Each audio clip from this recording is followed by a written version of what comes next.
Okay, this Hangout on Air is live, and this is Virtual Connecting. I'm Alan Levine, and we've got a full house here in Google Hangout. We got a partially full house over there in Scotland at OER16. I'm Alan Levine, and we've got a full house here in Google Hangout. We got we have an open mic there in Scotland at OER16. I'm going to mute them until it's time to talk. And wow, that's how it goes. Anyhow, we're really excited to be here. I'm incredibly envious of OER16 because Edinburgh is wonderful, and I haven't met Catherine Cronin, and there's so many cool people there. But I want to give everybody here a chance to introduce themselves very quickly. I will call on them. Usually I try to do something cute, but I'm just going to skip it. So I'm coming to you from Strawberry, Arizona. I was going to try to do a very fake Scottish accent, but I'm terrible at it. But if you really feel like doing a Scottish accent, you can. So Demetrius, why don't you introduce yourself? Hi everyone, Demetrius Juris from Thessaloniki, Greece, at the American College of Thessaloniki. You're in the library. Right now I'm in the high school library. Excellent. This is my book bunker. The book bunker. I was trying to make the Twilight Zone reference for Jim's sake. Time left at last. Helen. Helen DeWard in Central Ontario. Sunny and warm today. Ontario's warm? What the heck? Yes. Okay. Jameson Miller. Hi, I'm Jameson Miller, coming from Williamsburg, Virginia. Excellent. Place of history. Laura. Laura Gibbs from University of Oklahoma, but I'm in North Carolina, just down the road from Williamsburg. Excellent. And then Lisa? Lisa Hammersheim. I am from just outside of Chicago, and it was warm here yesterday, but not anymore. Okay, and then Maha A. I always mispronounce her name, and I really don't know. She is muted. Hello, Maha. Hi, everybody. Maha from Cairo. Today is sunny and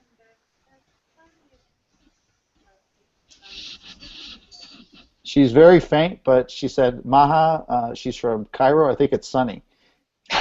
Sunny in Cairo. I can't believe it. Nadine, can you confirm the weather in Cairo? Your mic is off. Your mic is off, Nadine. Oh no, it did it again. Oh no. All right, we'll come back to Susan, and then if Nadine's mic will come up. But Nadine is also from Cairo. Yeah, pretty sunny in Cairo.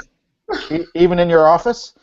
Well, in my office, you know, they do this funny thing where they close the AC at 4 o'clock. So right now I am with no AC at all, but it's pretty good. Wow. Okay, and Susan? I'm Susan Adams, and I'm from Portland, Oregon, and the sun has finally come back. So we're getting our vitamin D now. I hear it's like hot up in Seattle, but we'll skip the weather and now go back to Edinburgh, where our guests are, and you might have to activate your mic again. Hi, I'm here with Catherine Cronin. Who are you? Have you done anything on the internet before, sir? I'm her personal valet. I brought her earbuds. I love the earbud share. Someone snap a photo of that, please. I think that's illegal in some countries. We clarified. We're both good with it. We clarified that. It was a consensual earbud share. We've just totally gone off the rails here. And Catherine, of course, I'm so excited. This is the first time I've ever gotten to meet you. Well, sort of. I think so. Yeah, I mean, we know each other so well, but not like this. Yeah. In real time. How you doing?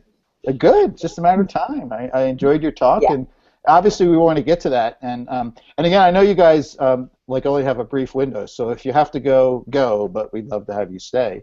And Susan is there somewhere behind the scenes?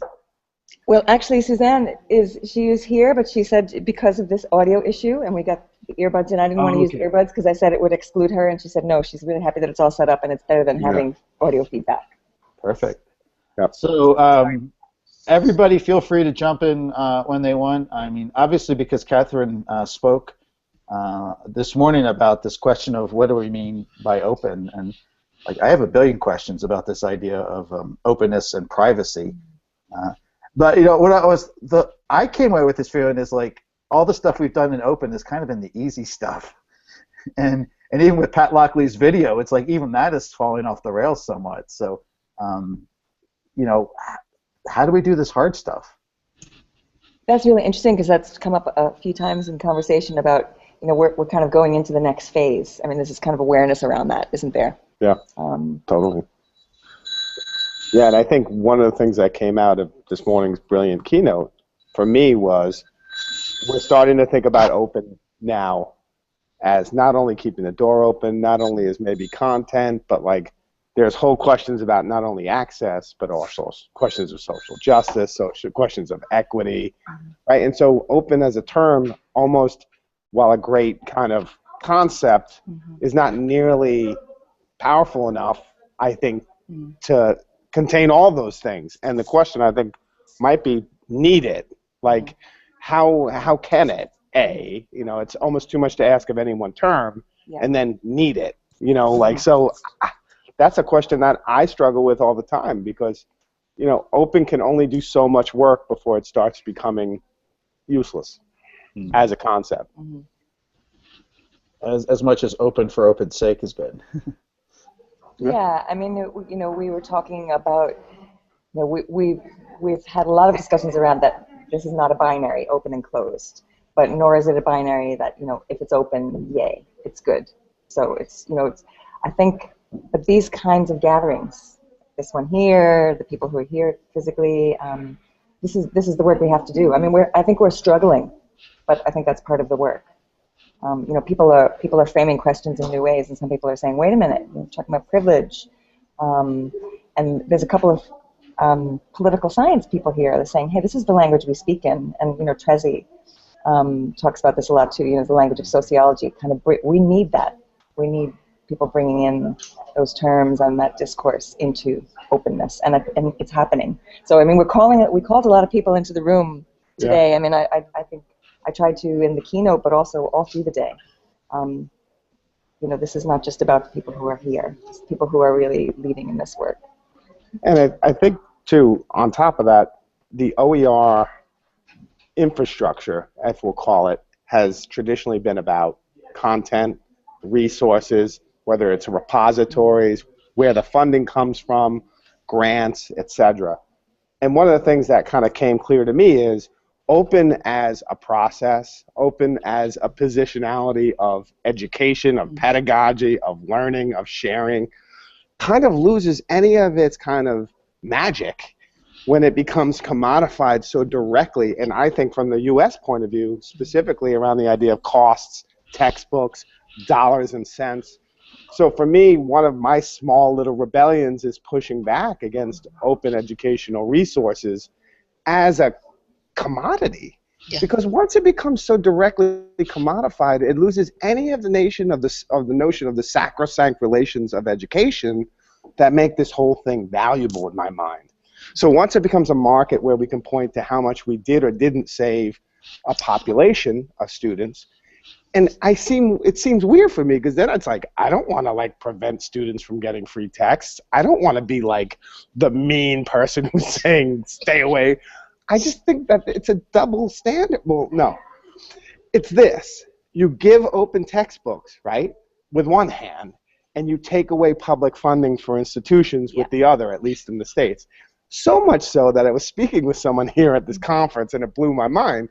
And she works in policy for open education. And she's like, you know what? The Republicans right now, particularly Trump and Ted Cruz, are far more open and receptive to OERs than the Democrats, because it actually fits their logic of cutting entirely public funding and higher ed and saying, hey, you know, here's our little like reward for you. Here's a free calculus book. Don't we love you? It's like, it's insane. Yep. So for me, I really I struggle with it because as a concept, so much is being placed upon it. That it's gonna fall under the load, and it's ultimately gonna become hijacked if it hasn't already, right? Yeah.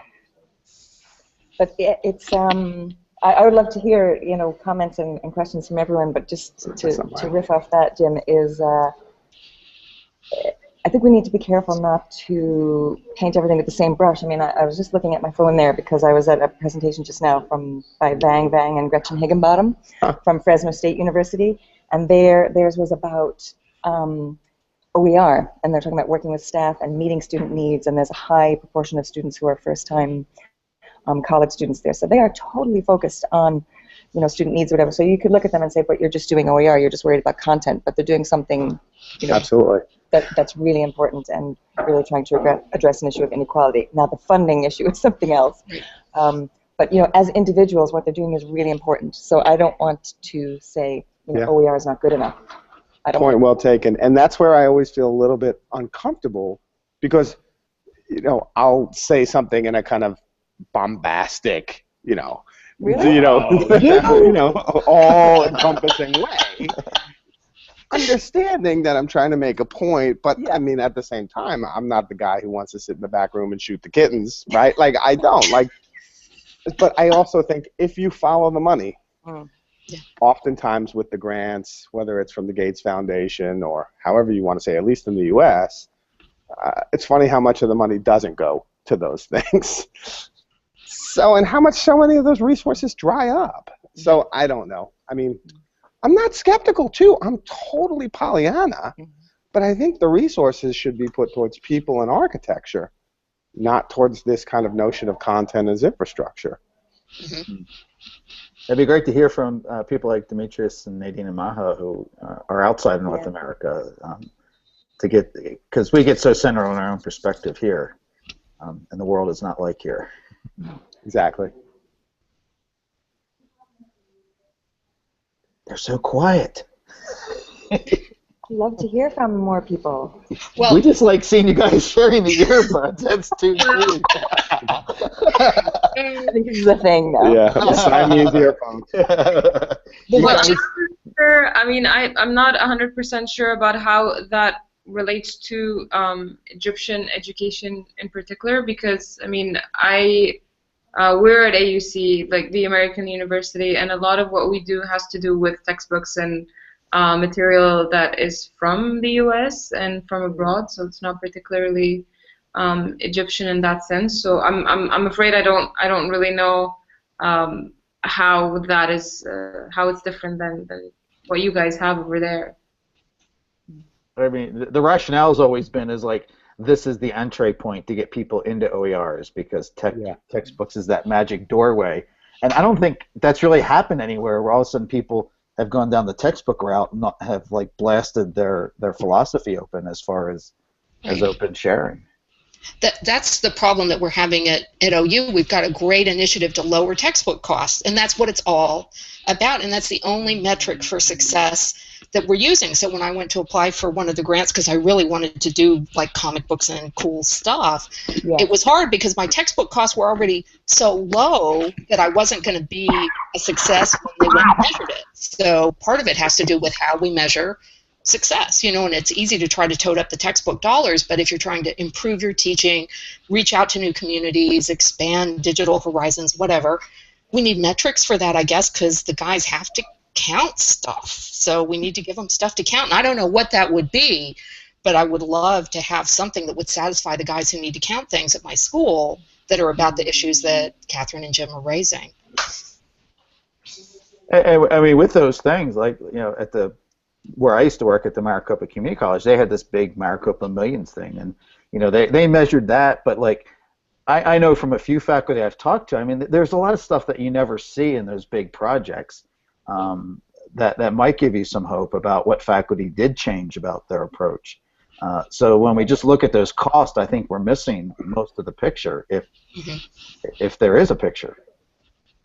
But that's easy for us to say, isn't it? Yeah. But I mean, not to be too critical, but another thing here is the place of textbooks in allowing for a temporary workforce or the adjunct labor force, right? When you have a consistent, replaceable model for content and for teaching content, the teacher becomes replaceable. And so a lot of that infrastructure, and I think maybe the teaching experience and the community experience of classrooms is maybe not as good. And so I think that also, like, the investment in open educational resources is somewhat nefarious, at least in the U.S., in terms of how that allows for a completely contingent labor force and replaces the value of the instructor with the value of the resource by a particular expert who introduces a topic, and you can just guide them along the way. Unintended consequences, yeah. Although that's dangerous too, because I've heard that argument from faculty who don't want to put any of their teaching materials online because they feel somehow by that, exclusion and not sharing their materials, they're protecting their teaching identity or their teaching profession. And it seems to me that we need to move beyond that and sort of integrate the teaching with the materials so that when you share your materials, you're also sharing your teacherness, whatever that is, and that, you're part of that package, rather than saying the way to protect myself as a teacher is to not share anything, not even my syllabus, which is a problem I see at OU. And if your teaching is represented by your content, ... Yes. Yeah, that's the thing. Yeah, I was Catherine's remark about people at the conference kind of struggling with some of these issues, and these are largely people who've been in the game a while, and so I'd like to hear a little bit more about her work in dealing with people newer to the realm and this issue again of thinking about privacy mixed with openness. Or We're good. okay, fine. We were just checking our battery here. Okay. Watching it go down. That little portion. Okay. Okay. Jim is going to plug in the laptop here. Okay. That little portion at the end of the presentation, it was from my research, Alan, and it was the biggest piece that came out from speaking with academic staff was this notion of trying to balance privacy and openness. And I was thinking of you, Alan, because, and even myself, I've thought before, like, well, if we could just, share stories of openness, if people could see the kinds of things that could happen, maybe then they might be willing to, if not embrace it, to try it. However, the more we know, the more complex it is, and again, I mentioned this morning, my study is not that big. I interviewed 19 members of academic staff, and in that very small group, more than a few people mentioned instances either that they personally experienced or people in their family experienced of bullying, online shaming, and stalking. So no stories of openness are going to touch that. Some people have a very fierce attachment to privacy for really good reasons. So I think one of the first things for me is just to acknowledge that it's such an individual thing and not to kind of walk into a group of people and say, well, if you all did this really openly, you would be so much happier and it would be so much better. It is for me or you or a lot of us with this kind of privilege we're talking about, but it's very individual. So I think the importance is that sensitivity around that. And when we're so enamored ourselves, it's easy to appear as the cheerleader. Yeah. But it can really turn people off. Yeah. I totally caught the reference, and how real it is, and I mean, I've used them and I've contributed to them, Alan. I know. I think they're important, but again, it's like everything. It does work with people who are approaching openness. It can totally bring them there. But with some people, we can't be frustrated if it doesn't. And of course, the big question is, what do we do? Yeah. What are the ways that people can openly participate that don't put themselves at that risk? Well, I mean, I'll say one thing. I don't know if you want to add something to Jim. I think in my own teaching, one thing that I learned over time, after making lots of mistakes, was it's really easy to say to individuals, be a node in the network and connect, and it's wonderful, whatever. But when we're teaching or in any kind of assemblage of learners, we have an opportunity for the community to be a node in the network.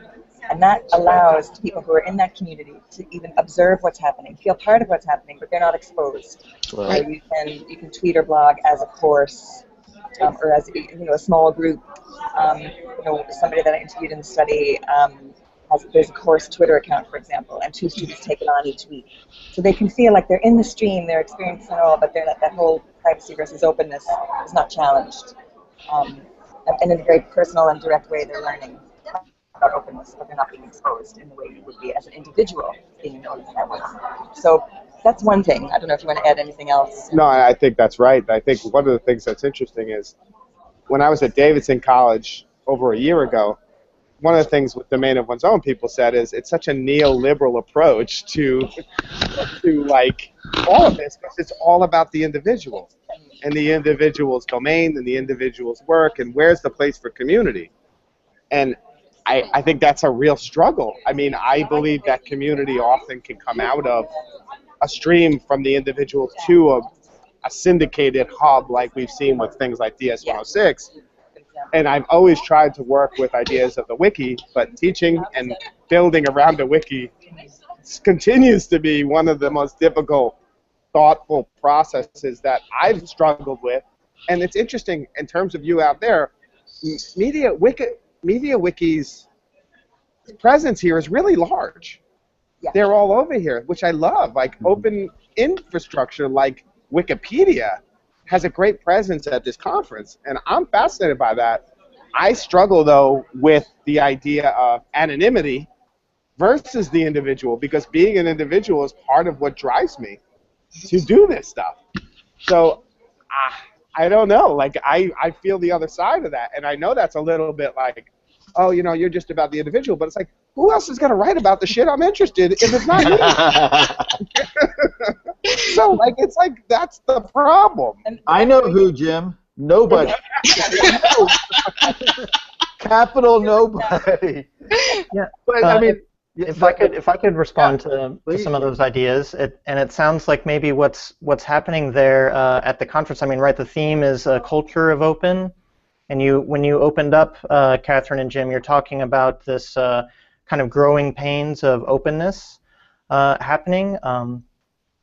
Well, first, let me say that I don't think, Jim, you have to necessarily think of the individual as only a neoliberal subject. I mean, the individual also represents liberty and the freedom to participate as you will, like not imposed by others on how you do that. And I think that that's a democratic principle, not necessarily a neoliberal one. But second, that I think, yeah, we've made some assumptions that if we just introduce open into education, it's going to blossom and be a beautiful thing, and that we can see how openness maybe can be co-opted or it could be restricted when we only think about content. It doesn't necessarily break out beyond that. So that maybe like what you were opening with going into some political theory, some sociological theory. You guys can't hear me. No, we can. Oh, yeah. They have to go, I think. But we can keep talking. Yeah. But I think that that's where some important work needs to take place now. We need a foundation, and maybe we'll find that in some sociological, some theoretical construction. No apologies necessary, Catherine and Jim. Thanks for joining us. And as always, you guys, we're big fans. But anybody else here in the Hangout, I'm willing to stick around and talk if you want to react a little bit to what Catherine and Jim were saying. I'm so sorry that I have to go. They just said they're going to start drilling through the wall. So, but I got a great idea for a blog post from this, and thank you so much, guys. It was fun. Thanks for tuning in, Laura. Bye-bye. Look forward to reading your blog. Bye. I kind of wanted to see a sledgehammer come through the wall there. That would be a first on virtually connecting the space, actually. At a whole new level of like. This is like not virtually happening. Yeah. So, any thoughts about it? I mean, there was a lot crammed into that bit of conversation, and. Wow. Yeah. I kept the resonation of open washing kept coming through. I'm listening to Jim's words and Catherine's words, and that okay, it's open washing. When Wikipedia gets involved, is it just the whitewashing on the wall? Well, I would say that maybe not always. It's not always like maybe open washing, but it's starting to be like open channeling. We're starting to get some blinders on to, especially in North America, when we're talking about it being just content, right?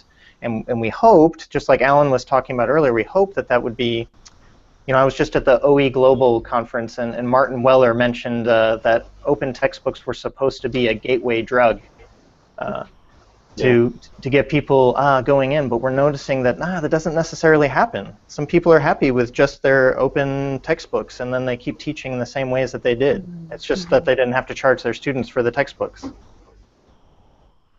Absolutely. Can you hear me? Yes. Okay. Sorry, you were going to say something?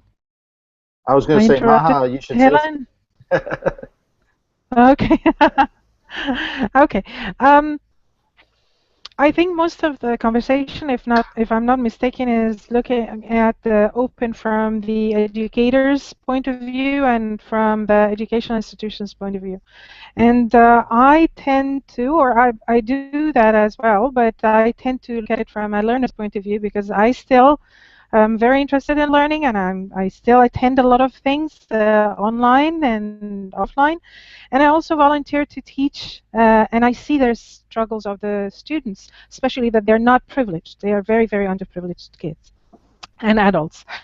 A couple of ideas. One, of course, is a part of the open for the learner is the price.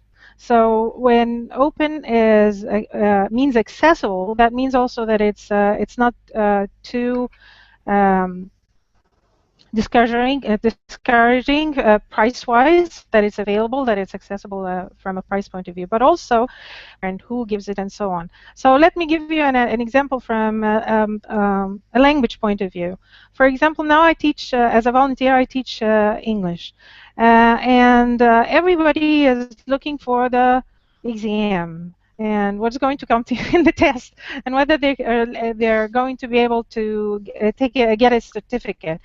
And I told him, listen, I'm a volunteer, but my courses are going to be very different. And I already agreed with the institution. They're not fair if you want, but if you don't pass, you still can get and come and learn. The exam is not the only way to judge whether you've learned or not. If you're not interested in a certificate, don't come. Don't worry about the certificate, and so on. But, and this is where this is where the bit that why I'm using language as language learning as an example.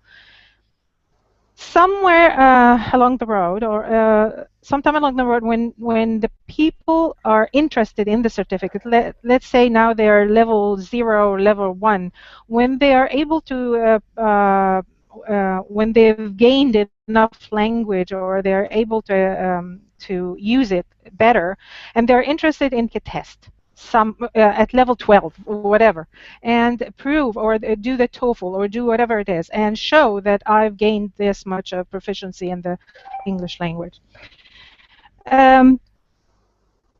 There's nowhere else that can happen. I cannot study medicine and do that. I cannot study anything and leave it open until I'm ready to show what I've gained. This is how proficient I am, how much I've learned in this subject. Another thing, and I'm sorry if I'm just my ideas are jumping all around, but one of the things that also is, for me as a learner, is very important, is that I don't want to get stuck with one university. Not stuck in a bad way, but perhaps I don't want to study everything with one university. I want one subject with one university, and another I'll study at home, and a third I'll go somewhere else, and a fourth online, and so on and so forth. How do I, at the end, make sense of all this for somebody to say that, yes, I can graduate using all of this knowledge? That also is not. And that is one of the biggest parts of open to me as a learner. I want to be able to want how I want, when I want, and then prove that I actually acquired this knowledge. Right, and almost what you're getting at maybe is that there's another Maha in the house. Yeah, I came to see Laura Gibbs. Hi, Maha. Can I? She had a sledgehammer coming through a wall. Yeah. If I may add just one thing, one of the ideas, I I come from a business background and banking actually background. So the idea of clearinghouse. Then I always think about how about having an international clearinghouse for learning. So somewhere where I can actually show, okay, I've learned this, here it is, and that clearinghouse can, if you will, stand or say, yeah, okay, you have this in your account, and then I somewhere else, and I go to the clearinghouse and say, here, and this also I learned. So at the end, if somebody wants to, it's the idea of portfolio perhaps, but instead of now everybody, and especially in this in this part of the world, people are still very, very, very worried about credibility and about whether this means something or it's bought or it's just a hoax or whatever, the certificate, you mean, or the degree. Does that mean anything, or I mean, make sense at all to anybody? Oh yeah. I'll let someone else jump in before I do, because I've been talking way too much. Going to jump in and say it's kind of a universal credentialing system is sort of a reference point for you, Maha. So, you know, we're talking about something that's accessible from anywhere in the world, and I am digital badging, credentialing, open badging systems comes to mind. Mm-hmm. But I feel that it's, I mean, it's coming. I'm The happy thing I to, think is, but it's slow. Yes, Maha. Yeah, go ahead. I mean, I was just going to say that a lot of the credentialing that we're used to is based on exclusivity of access to the learning experience in the first place, right? So the thing about Harvard isn't how good the graduates are, but how difficult it is to get in. Can I talk? You want to talk, Yehuda? You want to talk about credentials? Okay, I'm going to mute so that Huda can talk. Huda can make sense of all this, right?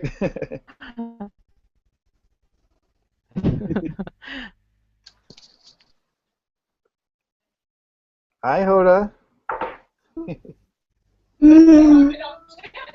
Hi. This is Ellen. Remember Ellen? Yes. Okay. I'm going to mute now, though. And you remember Helen, right? Yes. Okay, I'm going to mute now. And another Maha, like mommy. Hey, Hoda, look who's here. That's Felix.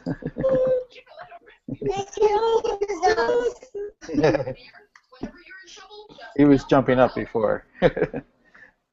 Now we've gone completely off rail with the dogs and the kids, which kind of bring us into some reality, perhaps,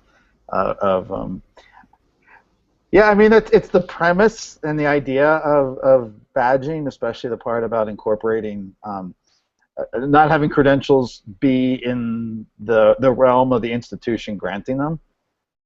And I get the dream and the picture. We haven't figured out a way to really make that happen yet, but people are working on it. And it's all this wait and see. It's like, who is going to give that value? Because it's one thing to assemble these credentials on our own or piece them together, build some system where they come together. But also as a society, we have to say, do we value that? And how do we value that accumulation of experience?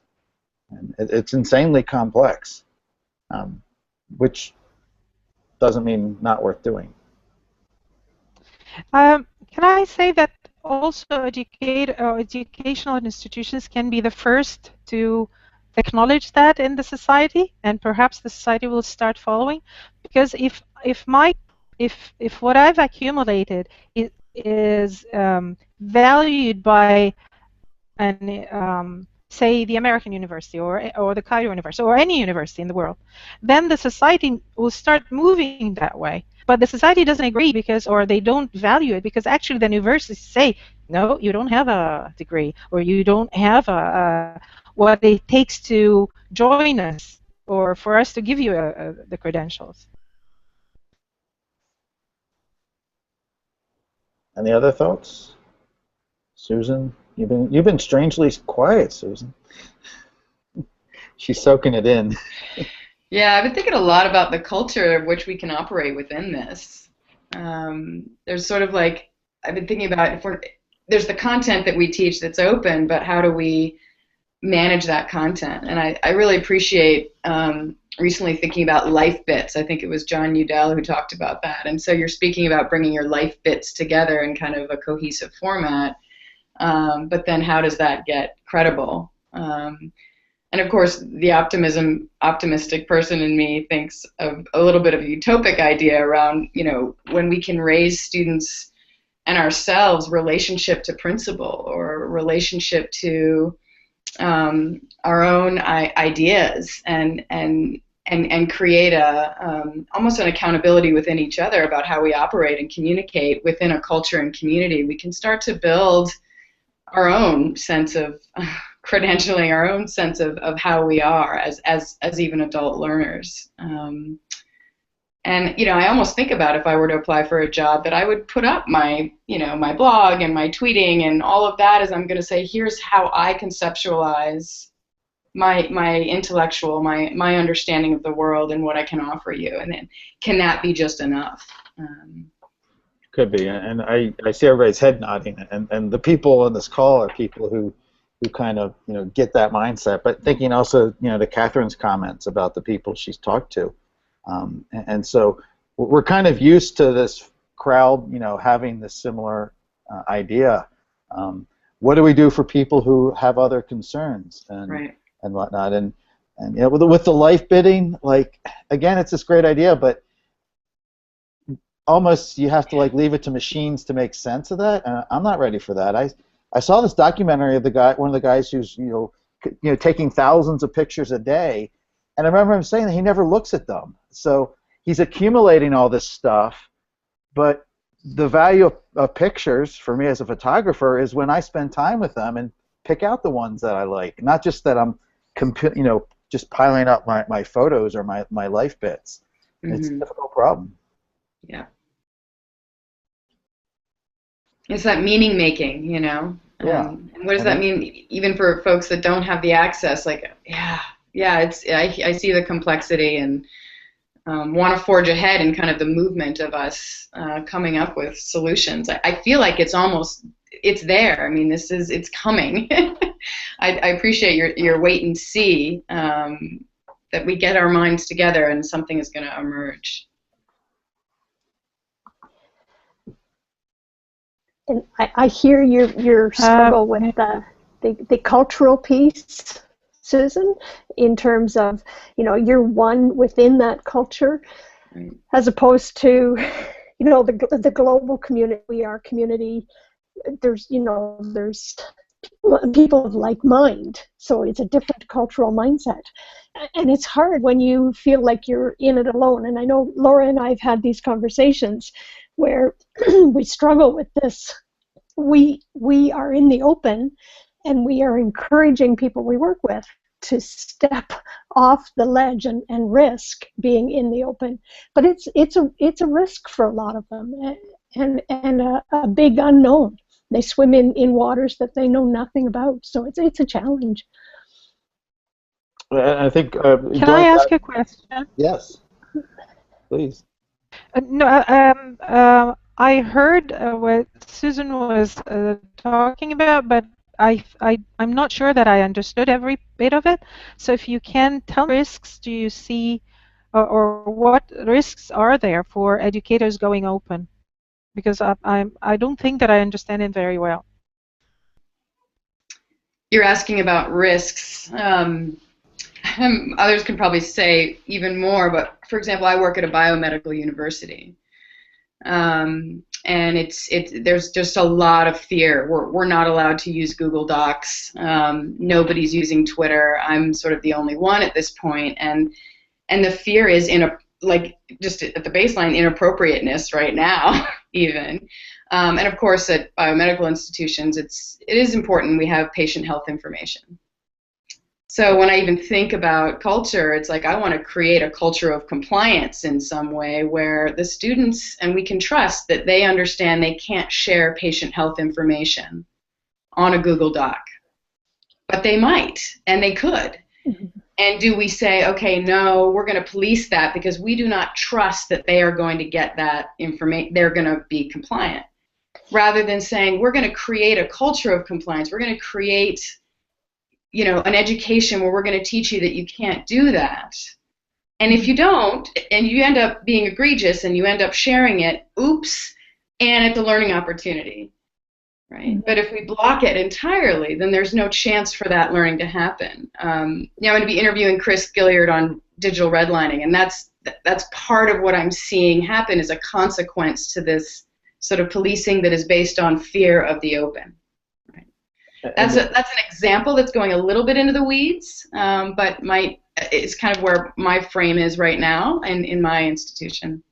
And what Catherine was alluding to earlier in her conversations with talking to educators in her research, that I think we lose sight of because we are people who are kind of comfortable in this individual expressive opening, is that a lot of people, probably more than I may even want to consider, have already dealt with abuse and personal attacks that have happened in the online space. And so no amount of, like, this is so wonderful if you share is going to work for people who've been hurt like that.